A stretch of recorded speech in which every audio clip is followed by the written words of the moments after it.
প্রাণী কল্যাণ আইন এবং বিধি বিষয়ের উপর এক রাজ্যস্তরীয় সেমিনার ও সংবেদনশীল অনুষ্ঠানের আয়োজন করা হয় আগরতলার প্রজ্ঞা ভবনে। সেখানে উপস্থিত ছিলেন মন্ত্রী সুধাংশু দাস, মেয়র দীপক মজুমদার সহ অন্যান্যরা। অনুষ্ঠানে বক্তব্য রাখতে গিয়ে মন্ত্রী সুধাংশু দাস বলেন, রাজ্যে পশু পাখিদের নিরাপত্তা প্রদান করার উদ্দেশ্য মাত্রা নিয়ে সরকারের পক্ষ থেকে বিভিন্ন কর্মসূচি গ্রহণ করা হচ্ছে।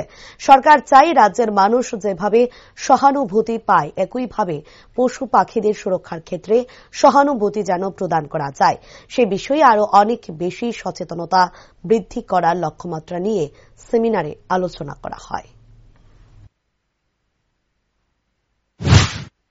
সমস্ত পশু পাখি রয়েছে যাদের এগেনস্টে অনেক সময় ক্রুয়েলটি হয় বা বিভিন্ন রকমের অন্যায়মূলক কাজ হয়, এগুলি যাতে রোধ করা যায় তার জন্য আমাদের সারা রাজ্য থেকে জনপ্রতিনিধিগণ যেমন আসছেন, তার সাথে সাথে আমাদের অফিসিয়ালসরা রয়েছেন, অ্যানিমেল ওয়েলফেয়ার বোর্ডের যারা সদস্য আছেন তারাও আছেন।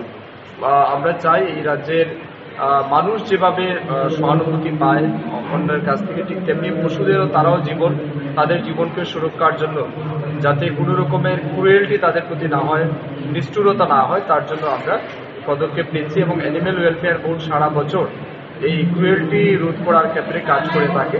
তো সেই বিষয়টাকে আরো বেশি এক্সপার্টাইজ করা এবং সচেতনতা বৃদ্ধি করা, সেটার উদ্দেশ্য নিয়ে আজকে আমাদের সেমিনার হচ্ছে।